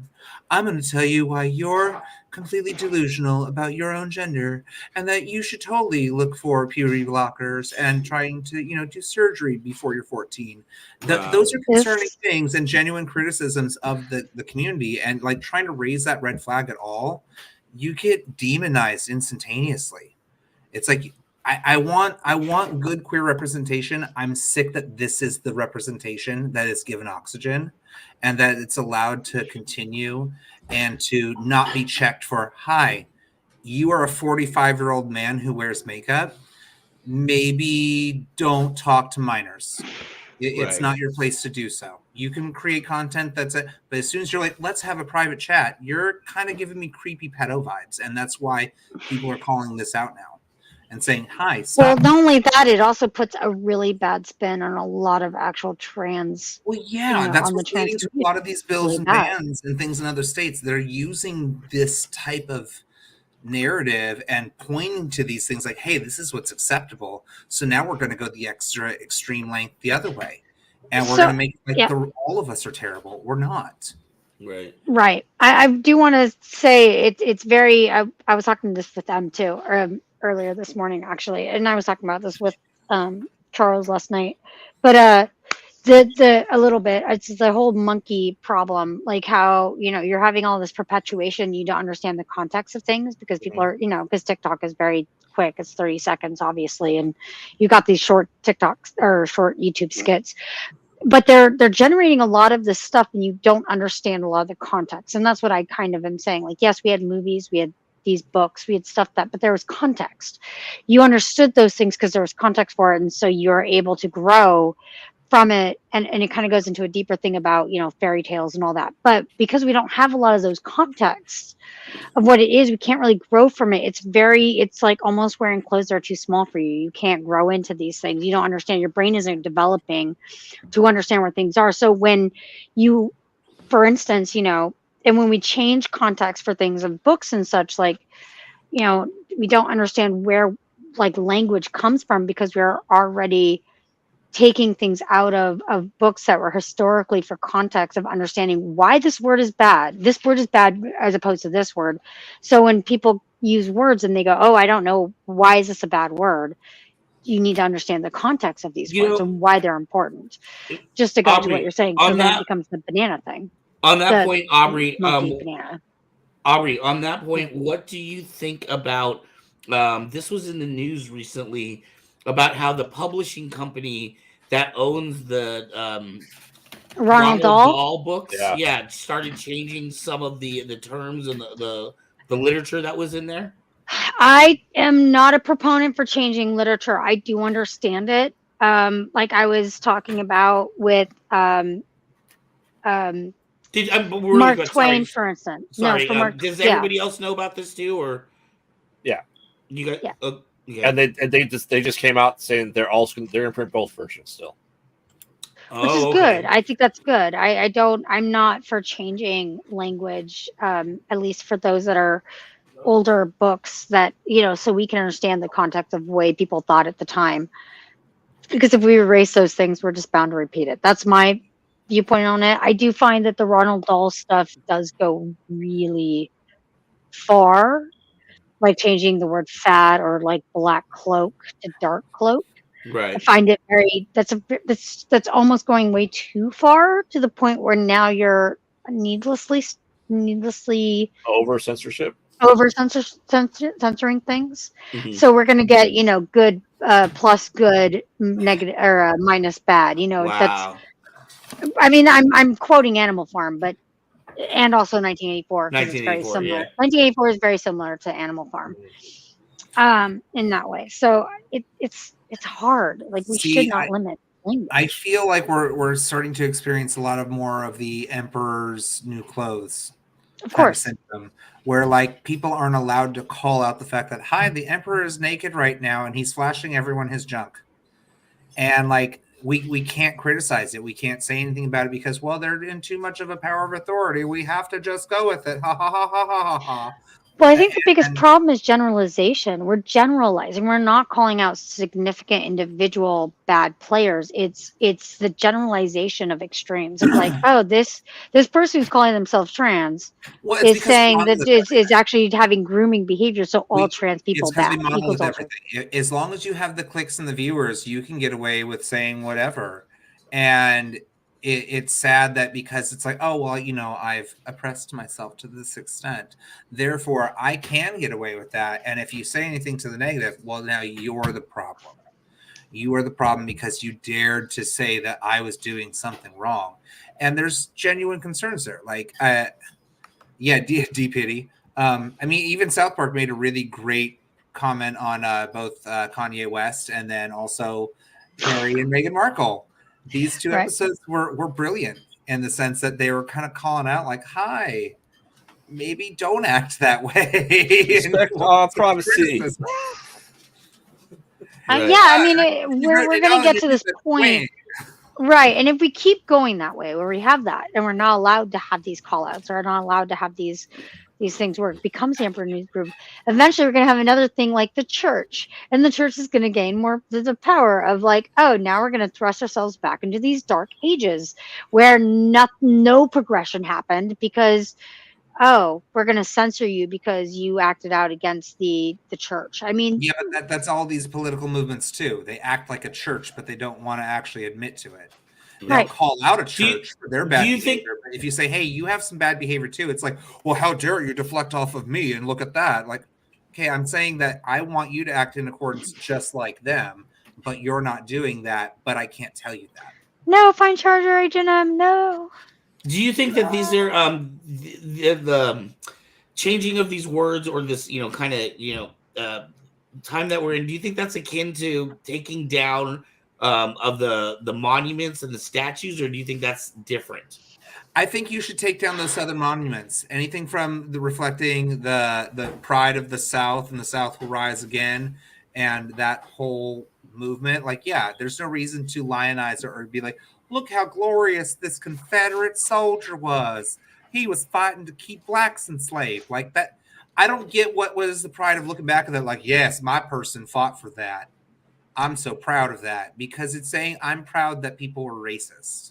I think there's a lot more of a gray area there, but yes, I do agree history, in some context. I mean, but And it's also being proud of the historical, and Nazis. it's Like, also I'm proud of all of the genocide that happened. Like that, it does you not don't have to be happen proud, that but you way. should remember it. And I do think that a lot of these poor You don't people were remember also it, but you dragged certainly don't into. glorify it. Sure, and I also You don't think that memorialize it. Put it in a museum. Put those things in a museum if you want to study it and look at the literature. I But you agree. do not put that out in public spaces to be like, look how great this person was who fought for the wrong That's what I side. mean. Yeah, that's why I'm saying it's a gray area. I do think it should be in a museum, and I do think it should be absolutely talked about and looked at. But I do not think we need to lionize these people either. Like, General Lee was not a good person by any means, and he was lionized because he had some great military strategies, and then he got pardoned later in life, and like he was said not to, he couldn't own money or land or anything like that after the Confederate War, but he, like 5 years later or something, he basically got all of that back, and then got lionized for after his death. Like, I don't think that that's okay.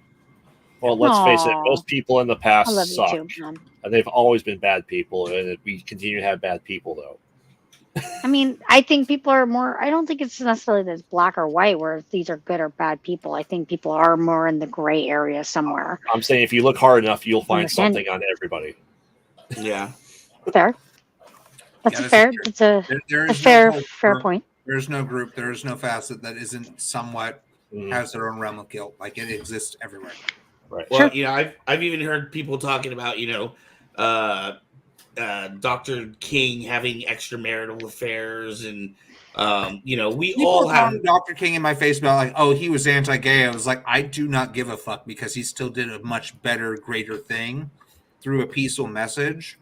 Outside of that is Use a mouthpiece for a greater message. Yeah, use a mouthpiece for a greater message. And so, okay. To a church in that time and period that would condemn someone like me. But you can't tell me that the civil rights movement was not a precursor to the gay rights movement that came just a couple decades after. Right. I mean, and we had the women's movement then at the same time as the civil rights. So you could still have someone who does not such great things, but is still overall is a good person and tries to. I mean, they're still human. They're still going to make their own mistakes, regardless. Like, what does that have to? It's a whataboutism to me. That's a fallacy. Like, no, he's not a good person because he had an extramarital affair. Yes, he was terrible in his personal life, but he still did a greater good. Ironically, it'll always be a Trump supporter that tells you about MLK about that, and then it's like, but you supported Trump. who is a notorious womanizer, right? Well, I want to hear, Forrest. Your kids are a couple years older than mine. How did you feel about this Elsa gate, or do you ever had to worry about YouTube and this censorship with your kids? It was introduced to me through another YouTuber, actually, and it was more through comedic videos where you got, like Smosh. I don't know the name of the artist, but he's very popular. He's a 2D animator, and he'll take popular media, like he'll take Garfield. I'll be right back. But I want to listen to I want to listen to you, but right after I'll be right back. He'll take. Damn it! I just lost my train of thought. He'll take Garfield, He'll take popular media like Garfield, like other comics, or like he did SpongeBob. He did a bunch of stuff, and he just literally made it. First of all, he made it almost like Ren and Stimpy, because you know how like Ren and Stimpy will go from their normal characters into these like really serious faces with all the extra detail. Yeah, like, he took Garfield and SpongeBob and several other cartoons like DBZ, stuff like that, and animated it completely with all these serious faces. And it's easy for people to be tricked, because they'll click on it and all of a sudden it gets stupid dark really quick, and it always goes to something either very murderous or very, unfortunately, sometimes it gets a little rapey, which is, it just goes down the worst path possible. So it's not new. I mean, it isn't new. This stuff has been going on for a really long time. As far as it being in, I don't think Elsa Gate is a fair term. I mean, it goes way further back than that. But yeah, I was introduced to it. But my kids were already like older when they first. As a matter of fact, my daughter doesn't even see that stuff. She doesn't care. She doesn't follow YouTube content to that extent. She's more of a music video, because she's all dancey and she's all into popular trends and stuff with her friends. My son, he watches the YouTubers Corey Kenshin, Dashi, and they review that stuff on their channels. And he was, I mean, the first time he saw it, I think he was like already almost 16. So that type of I mean, come on, seriously. His friends were showing him worse stuff on their phones at school 4 or 5 years ago. Right. So honestly, as far as my own children is concerned, it doesn't bother me that much. This is, it's disappointing, obviously, but again, it's nothing new. I mean, you want to talk about violent or subjective or suggestive clickbait. I mean, do you guys remember Momo? It wasn't even that long ago. Yeah. Hey, remember Rot.com? Yeah. So, yeah, it's a thing, but again, content should be age appropriate. Do I have a problem? Do I have a problem with certain content created for children getting a little adulty, as long as it doesn't cross any lines, like getting rapey or anything? Like if you want to, like if SNL, like SNL did a Dora skit where like she cursed a couple of times and got a little adulty, and it was supposed to be funny because it's meant for adults. It's late night stuff for people aged 18 and over to watch. Whatever. No major boundaries crossed there. When it gets really, really, really dark and suggestive, yeah, then that's gets a little weird. But again, it's age appropriate. That's where it gets to for me, where like context matters more than anything else. Where, I mean, we had fairy tales back in the day. Like when we look at fairy tales and their origins and how dark they can be, they absolutely can be, and where they're suggestive of certain things. I mean, you had children reading these things. This isn't something it's new at all. I agree with you, Mr. Force. I mean, fairy tales was the original fuck around and find out. Like I'm right. And the thing is that we need those though to grow. Like children need them to grow, to understand. The more older when they're multi-layered, the more older you get, the more you understand these stories. And that's what's really important. I mean, there's this whole, I keep raving, but there's this whole Tolkien essay on it, and it's fantastic. J.R.R. Tolkien's one of the best essays I've ever read. And it's fantastic, and it talks about that. So I make the clothes references, because he said that fairy tales are like having old clothes, like having too big of clothes for kids to wear. And as they grow into those clothes. And you have to have something that has that, so you have room to grow and to model your brains after. And that's more my issue, is that there's not a lot of context for these videos, so they don't really understand. Yeah, but there's also a modern day context of, people who look at the big bad wolf from Red Riding Hood and be like, oh, you're being transphobic because he's a cross-dresser. Like, there's those extremes that get taken too. Like, the moral of the story was this, and then you took it to this realm because, well, no, somehow you're making me look bad. Like, and we see that a lot. Like, oh, queer coding in Disney archives as far as the villains. So we see that with Jafar. We see that with Scar. We see that with Ursula. I think that those are all very queer-coded characters. But at the same time, like, they put Shere Khan into that category, and I don't look at him as a gay tiger. He just is a very smarmy English tiger. So, it's a little bit different. Not to mention, a lot of those characters have more pizzazz and they have more attitude, and it's because the world treats them like shit. So it's kind of like a double-edged sword on that thing. Like, yeah, there's these like being. they're more interesting than the lead. So. It's because we got to throw back what we get. So right. I'll be right back, guys. So keep continuing it. I'm not going to be gone. You don't have to let us know when you leave. Just leave. Sorry. All right, go ahead, keep going. I'm just saying it's interesting that people in retrospect like to condemn a lot of content that was good because suddenly, well, I'm taking offense to this because of the current day curriculum and what we're seeing today. Like, I would love to see more positive gay characters put out in media without it seeming like you're pandering to me. Like, I would like to see that more naturally happen. I personally, again, love Modern Family because I relate to that dynamic. That is me and my husband. He is Cam. I am Mitchell.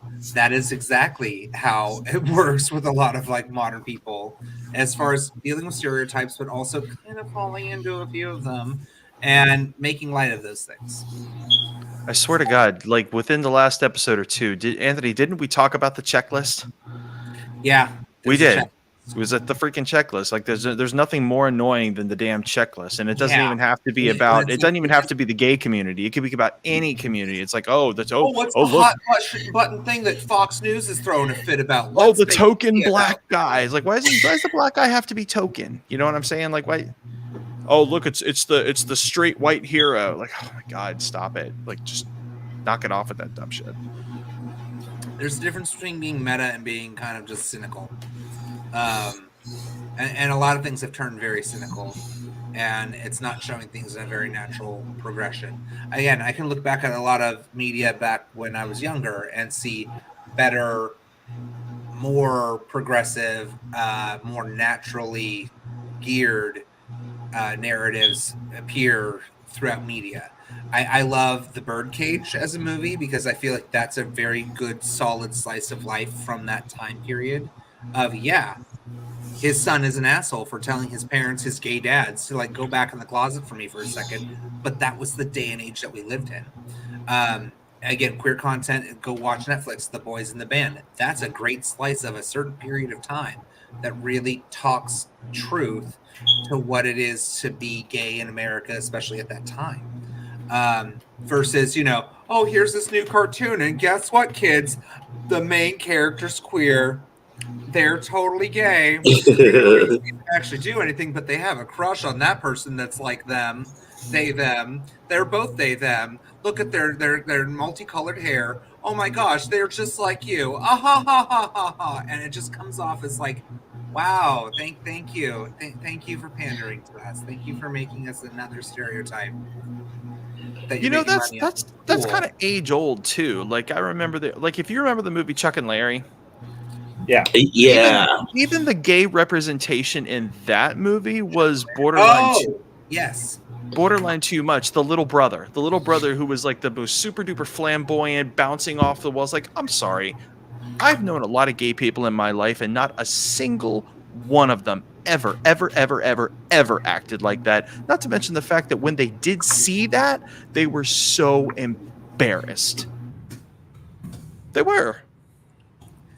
There is a level. There is a level of that exists versus, okay, come on. You're taking it a bit far. We're not all like that. The one that comes back to me a lot is gay men on film or men on film from In Living Color. That is such an extreme take on two men of the gay community reviewing films. But at the same time, like, I still found that shit funny back in the 90s.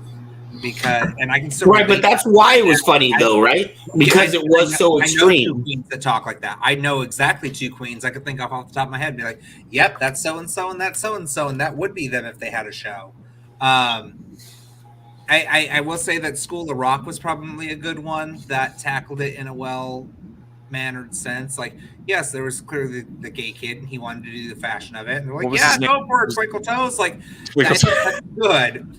it's a good reinforcement of like, hi, I see your strengths and this is what you want to do. And yes, clearly we know that you're this, but we also didn't need to see you pine over the boy next door or know that meant that you were gay. Like even Gabriel Iglesias, Fluffy, he jokes about it in well, I'm not going to say acceptable, but I'm going to say in a way that's not too insulting, you know. Like the DDR story. The DDR story is hilarious because he's not being insulting. He's just kind of like he's watching something happen. Y'all ever heard the DDR story? What's the DDR? The DDR story is very funny. It's a really quick, funny segment. Basically, so Fluffy took, like way back in 2003, 2004, he took his stepson to the arcade. Now, this is when arcades stopped using tilt tokens and quarters and started using cards that you pay money and you get the card, you swipe the card, you can play the game. So his kid was lined up at DDR, and it was just kid after kid after kid after kid. Oh, Dance Dance Revolution. Yeah, Dance Dance Revolution. So they were lined up at DDR, and he's telling Fluffy, like, Dad, you gotta watch when Benji comes on. Benji's so different. And of course, so Fluffy does the whole Dance Dance Revolution, select your music. And he's like, okay, so then this kid Benji takes off. Get ready. I'm so ready. He does that. And he just does like the most Madonna dance. And he's like, you can always tell. And Martha Graham. Yes. So he says, that this kid Benji starts doing like all the voguing and stuff. And he's like, perfect. I know. But he's not insulting about it. And he's like, in a line of all those kids, you can always tell the ones who are going to grow up a little more creative. So it's a really, really funny story, and the way he does it it's hysterical. But again, it's another example. It's another example of it being natural. Again, you've got a line of 8 to 14-year-old kids, and a few of these kids are growing up a little different, but to them, it's just another natural thing. Children will play with each other and get along with each other regardless of their skin color until somebody says, oh, what a cute little black boy, or what a cute little Chinese boy. They don't process that, especially like 8 to 14 years old. It's 2003 and they're playing DDR, and who cares how they dance? All they care about is do they dance good? You know? I agree. It's funny thinking back like to my high school and junior high.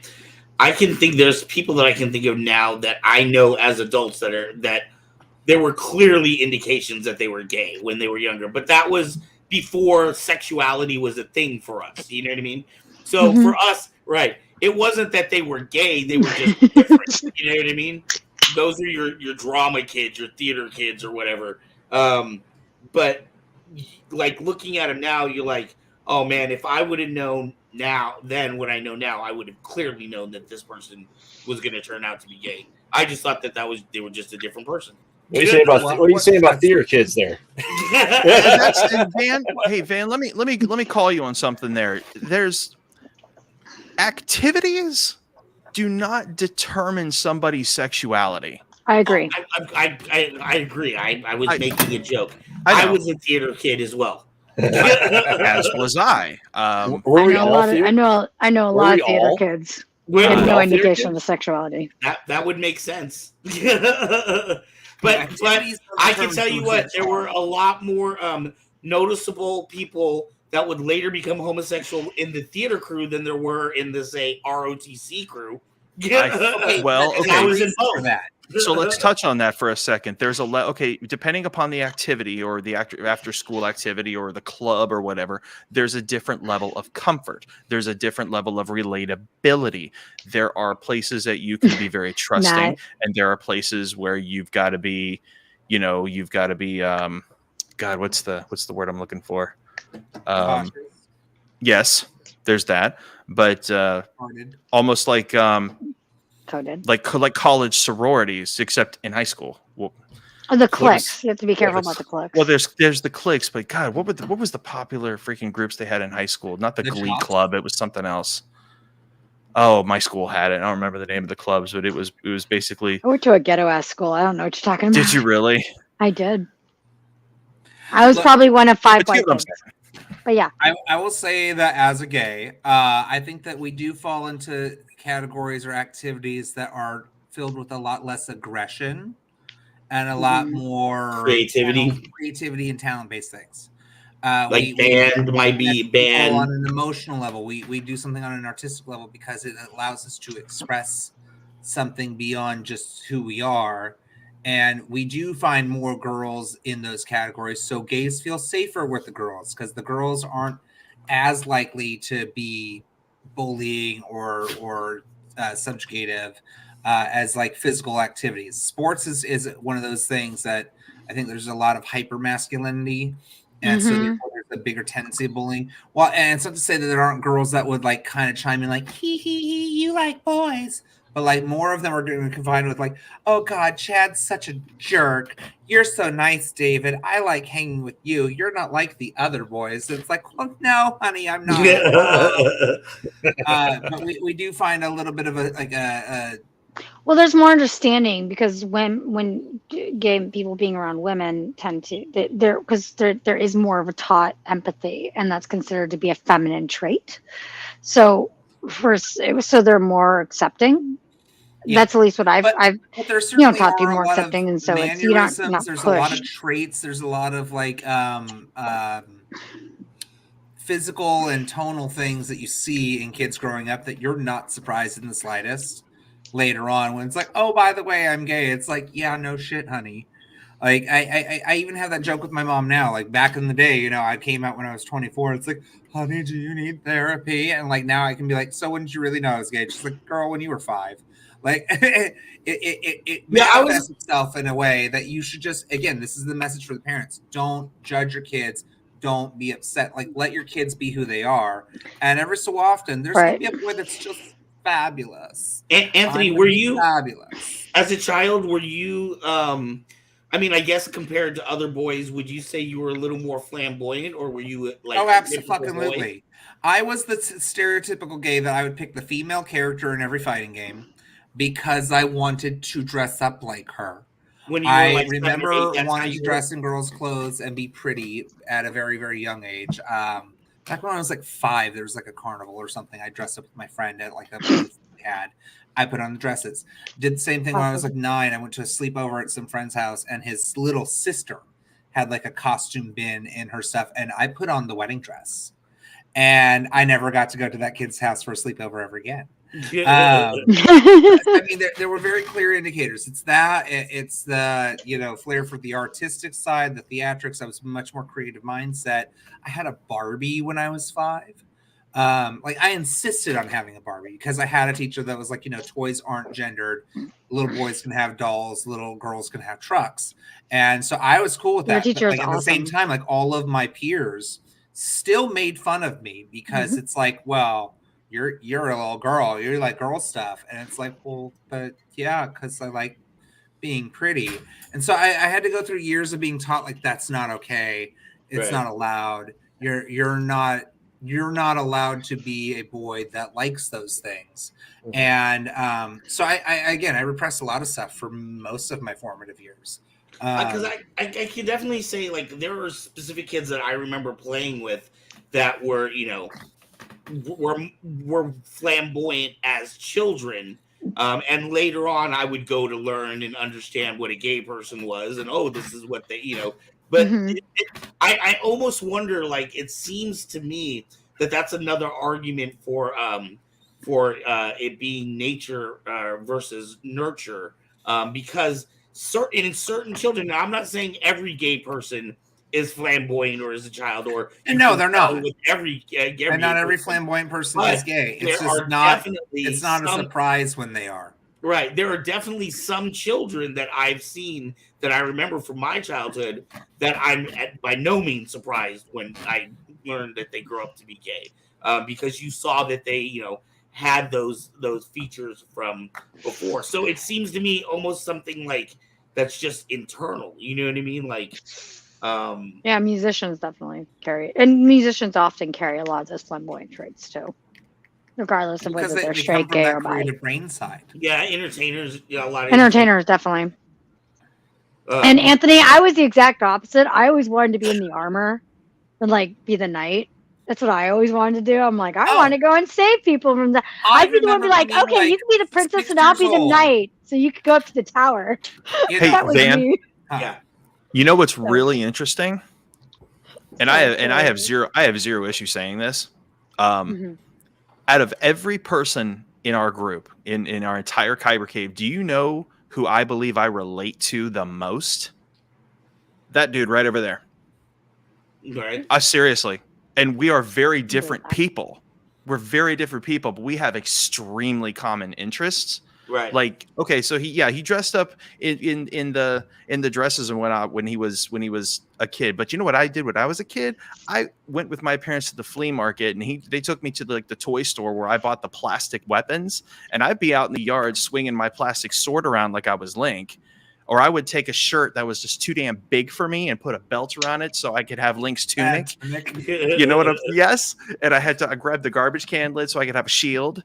Right. And I was just like doing rolls and cartwheels and shit around the yard because I was killing moblins, and it was great. And I was like 7, and I had zero problem doing that. Like I had zero problem having. Meanwhile, I had grocery bags taped to my back, and I was fairies. I'll do you one better. I would take the boxes from Christmas, and I would cut a raccoon tail and color it, and then I'd put my red cap on and cut cardboard ears, and I'd be Raccoon Mario, and I'd run around the yard like this, trying to fly. Onesie. I'm gonna find it for him or make it. We'll see. And it was my sister would take my books away, so I'd play Barbies with her.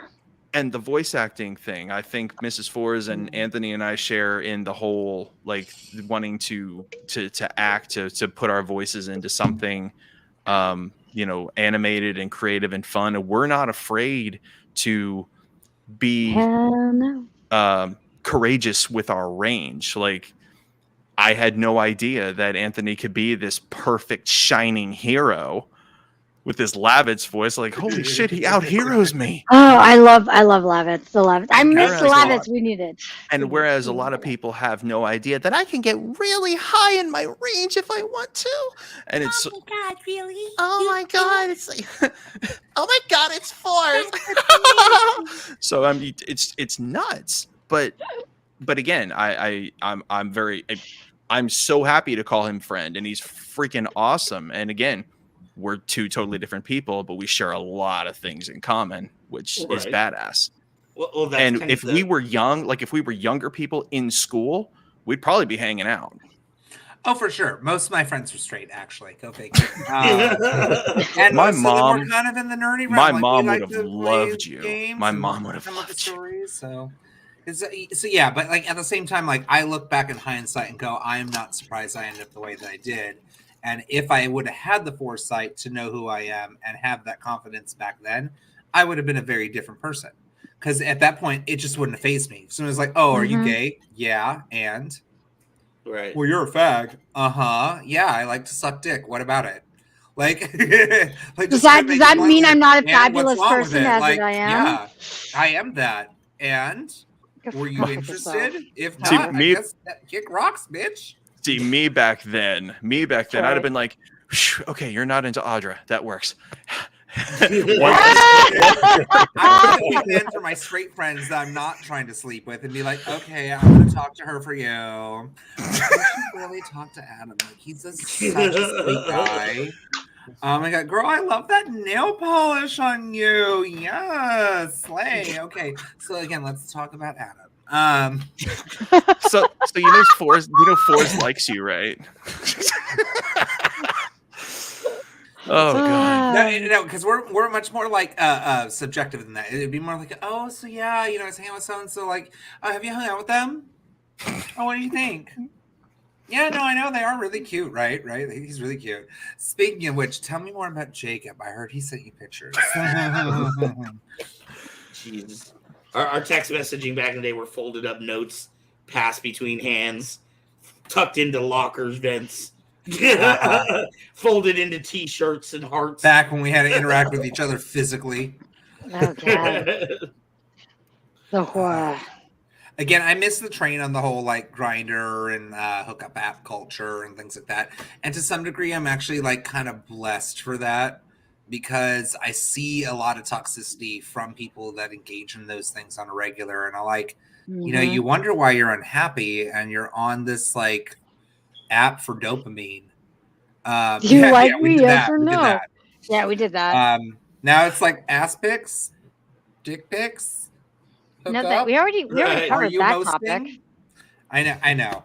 Go figure. We went from Elsa Gate to hookup culture with gay men. Go figure. No, it's great. I'm just think it's hilarious. I feel like that would be what Elsa Gate should mean. Like, I mean, it's not surprising. I'm here with you all. Let it go. I mean, yeah. So we have. All right. All right. Well, we got a good 5 minutes or so before we can start doing our shutdowns. Anything else that's on people's minds? What's on your mind tonight? We talked about it. Anyone else? Who is that aimed to? I'm sorry. Oh no, I just want to go with what with Forrest and Aubrey and Anthony being voice actors, stuff like that. That the stuff that we have planned that we want to do for the show, it really comes into play. If you guys watched last week, I did my pitiful attempt at voice acting. Oh, stop it! Stop it! And it was fun. It was fun. Stop. So that's great. I mean, that's what I love about this. I'm proud of. Oh, your tone voice was epic. Oh my gosh, I can't wait. I'm so excited to do some more of it. Just wait, we're gonna have Mario RPG come out soon. It is fantastic. We're gonna do another one. I'm like actually free tomorrow and Sunday, so if we're gonna do anything, let's get this shit going. If you guys don't have anything done tomorrow, a very booked day tomorrow. Sunday before 4, I could possibly swing. Okay. Yes. I actually have stories for after we're done with After Dark on that one. I could use some advice. Well, Anthony, we're saving, like Graveyard and I are saving Mega Man X4 for you. We're saving it. Yay! It must happen. There are lots of fun stuff. I'm really excited about all the stuff that you guys are doing on the gaming channels. You guys like totally exposing me to a whole different world. It's fun, and I can't wait for New Order because New Order will expose some more. God, I just realized I really need to do a Zero cosplay. That would make my inner child very happy. Wow, you would need a saber for that. Yes, by all means. Zero? Oh, I thought we were talking about Mega Man X4. Oh, okay. Never mind. I was way off. All right. Well, let's go ahead and start with our round robin here, Mr. Graveyard. Yes, I am Graveyard, co-host of the Mostly Pod at Night Mostly podcast. You can find these releasing every Wednesday at midnight. We're going to be this week. We're going to be talking David Cronenberg's son, Brandon Cronenberg, and his movies that just came out. So talking about Infinity Pool and stuff like that. On top of that, you can find me releasing Retro Alcove videos on Mondays, playing with all these awesome people over here. And then also, you can find me then at Kyber Cave Gaming live on Thursdays with Fours and Mrs. Fours and whoever else can join us in Kyber Cave After Dark. And Phil as well. You'll find me on The Build, our sister channel, on Thursdays as well. We're doing a superhero and villain bracket. We're finishing up next week. Nice. Yes. On top of that, I would encourage people, our cavers, our cave dwellers, whatever we want to call it ourselves, join our Discord. Join us. Come talk to us. Share your thoughts and opinions. We want to be able to put up polls in there. We want to have a bigger community with our Patreon as well, where we can have exclusive content, bigger polls, more giveaways. So, I'm doing our spiel here. If you like what you see, comment. Tell us what you like. Tell us what you don't like, so we can improve our shows for you as our fans, and share it. The more subscribers we get, the more chances you have at free stuff. And I was thinking, I took video, and then I know Metz's husband took video of the panels that were happening at the con. I think I wanted to ask Metz if we can get those up on the Patreon as Patreon exclusive stuff. Yes. Whatever happened to the fight choreography that we did in November? Where's that at? About that. With Meto, the last I heard. Mm-hmm. Okay, because I should put that out on Patreon as well. And I also want to announce it here as well, Van. You can hear this too with what you guys are doing. Not that many people come to my store for my merch for the podcast, but if you use KyberCon3, which is still a valid code, you do get a discount on our merch, and part of those proceeds would be going into the Kyber Cave as well. Oh, yes. Wow. Wow. So it's KyberCon3. It's the mostly pilot at night, mostly.com. That's our website, and it has a link to our merch. We can get our slogans and stuff like that too on all your merch. Excellent. All right. Miss Aubrey. Hi. Hello, everyone. You know me. I'm Mrs. Fours, or Captain Lady Moon, as I like to be put on here. I do music. You can see right behind me. This is the project I've been currently working on at the moment. We have 2 songs out. We've been working on a 3rd one. You can go and look it out. Right now, it's been kind of put on the back burner, but we have it out there. Also, I do want to make a shout out to a friend of mine who does a lot of crocheting stuff. She does a lot of like gaming. She's done Grog and she just did Mario and Luigi, and I wanted to give her a little shout out. If you guys want to go to her stuff and just take a look at it as well. She's amazing. She does all of these really great. I was going to ask you beforehand, but I got busy, man, about it. But yeah, so you should definitely check out California Creations on Facebook. You can look at, it's got all these gaming crocheted like plushies, which are and other things on there that are just great to look at. So California Creations. California Creations. Can she make us for the Retro Alcove? She probably could. She so like this, like here, this is one of her things that she's doing at the moment. Like as you can tell, she's really dolls. Yeah, she's okay. Come on. There.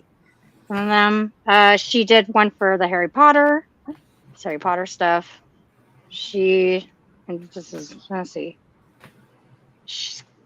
There's this one here that she did. And she also does like really cool blankets. She's done Mario and Peach blankets and Bowser. So she does all sorts of things. Here's another one she's done. So yeah, go and check out her Facebook. She does do a lot of work on different projects. So I really just wanted to shout her out on our channel. She did an Elmo. So yeah, just go to her Facebook page, California Creations. Groovy. Oh, here's another thing that she did. Hold on. She also did. You can't really see it. Stupid background. But anyways, it's the whole. Come on. It's all the things here you can see. I don't know. It keeps wanting to make it go away, but yeah, this is a bunch of plushies she's done. So she's done. She's a Jiminy Cricket. Speaking of Disney, God dang it. But anyways, yeah. So go to California Creations on Facebook. Take a look at that. She's really great, and I just wanted to give her a shout out. She sends me all these pictures. And she did not ask me to do this. This is something I'm doing because I wanted to give her a shout out. Groovy. So, yeah. Mr. Anthony. Oh, you're muted. Hi everyone. So yes, you can catch me most Fridays here, unless I have like a work-related thing or a gig. You can catch my drag show March 8th and 15th. We will be coming back. We are also doing a Lodi Pride fundraiser event March 22nd. It's a Pasta for Pride deal. It's a whole dinner and drag show. All the proceeds go to the 3rd annual Lodi Pride. Van, if you're interested in sponsoring or doing a booth of any kind, let me know. Because I feel like, you might be able to make some money at this thing. Yes. Outside of that, I definitely highly recommend everyone check out the 2 Queens and a 4's new update. Yes! I know I certainly will. I'm excited. I'm looking forward to doing more on that. I am looking forward to the patch on Legend of Dragoon that just got put out on PS5, because dear God, if I can't do the entire game without fucking magic, it's going to be an issue. It's going to be difficult. I'll still beat it. I just won't be as happy about it. And then other than that, I love the best for everybody, and I just like rational thinking and reasonable stuff and calling things as they are. So, hate me if you must, but do it honestly. All right, Mr. Foes. I am Fours FX. You can find my work over at saberfont.com. I make sound fonts for lightsabers that you can purchase over at kybercave.com. On top of that, you can find me here at Kyber Cave Productions doing so many things. I am on occasion on the Retro Alcove with Graveyard and the rest of these glorified, awesome, amazing folks. Mrs. Fours and I have been doing Last of Us, and we're fixing to finish that up live very soon, which after that we'll be starting on Last of Us 2. I am one of the hosts of Two Queens and a Fours, which I've been having such an absolutely freaking fabulous time doing with that. And I'm also the main host of Kyber Cave Gaming live on Thursday nights after Distance Nerding, and as of this week, I am now the new official co-host of Distance Nerding, our sister channel, which I'm still freaked out about that. So you can see me over there on Tuesdays on the download and Thursdays on the build, and you can find me, of course, here every Friday on Kyber Cave After Dark. Wow! Much love to all of you, and may the Fours always be with you. And with you. Wow, dude! I didn't know how you do. You must be Jamaican. You're Jamaican, man. You only got 5 jobs. No, we just love Distance Nerding. That's true. As do I, which is why I've been with them this whole time. Arc in the Dark. I just noticed your name. It's amazing. Sorry. My name is Arc in the Dark. I am with Kyber Cave. Don't forget to tune in this Sunday. Somebody is winning a NeoPixel Darksaber. It may as well be you. We are at 1,013 subscribers right now, and we have less than 750 watch hours to go. So we are slowly, not slowly, we're actually quickly pumping away. We are going to be across that finish line soon. Don't forget, beginning of the month, 20% off for the next 2 months, 20% off on all of our products in store. And on top of that, 20% of our sales that we do make will be going towards getting John a new wheelchair. Make sure to check out and look out for that. Please spread the word on that. Anytime we can help somebody in our community, why not? We do it for other things, right? So it's coming directly out of con, going into this GoFundMe. So we have lots of momentum, and I am excited. Thank you so much for tuning in with us. Make sure to tune in. We have programming 6 days a week and soon to be 7 days a week. Mondays, we've got Retro Alcove. Tuesdays, we've got The Beatdown. Wednesdays, we have Mezzo live at 10 a.m. and Hearts of Kyber at 5. Thursdays, we've got Gaming with Fours, whether that's live and or, Two Queens and a Four. You never know what it's going to be. It's going to be something with Fours and friends. Fours and friends. He's a force to be reckoned with. Oh, shit. You're all to be reckoned with. Yes, especially Fours to be reckoned with. New slogan. Fridays is Kyber Cave After Dark, of course. We want to thank everybody for tuning in with us, especially all of the new people that we saw tonight. It's always fun to see new names. And yes, even Say Wong. We appreciate having Say Wong too. Our cavers, our cave dwellers. Yeah. Hey, you and Say Wong, I just want you to know, I was the first person here tonight. He was. To be fair, he was. He was totally the first person. We were all like slacking with M. We were watching a very special thing. So we were not here. Yeah, he was here waiting. You guys would be in a second. And I was like, it's probably the only week I was the first one, but it did happen. Hey, that means Say Wong is rubbing off on you. At least he's pissing you off enough to be here on time. Oh wow! I'm the one who said it. You know what? I swear to God, it's not that I'm on time. It's that Mezzo. Oh, and I also want to thank Graveyard too. Thank you, Graveyard, for sending. I guess you sent a component out to Mezzo or something like that. it didn't work in my computer, but it did work in hers. So she took something out of hers and put it in mine, and then I don't know what happened. But my memory, yes. I'm fully aware. Yes. My computer turns on now in less than 30 minutes, so I am extremely ecstatic. That's why I was on time tonight, because I was able to just turn on the computer and get right in. and your screen looks fantastic, and your sound is fantastic. You sound better. Wow. See, this is what happens when you have a fabulous director. This is why we love H&M. Guy to help the director. And the fact that you have shit that works now. Right, exactly. Woohoo! We love the shit that works now. Thank you so much for tuning in. We will see you on one of our other mini shows, and then right back here next week. Adios, y'all. Night. Bye. Wait,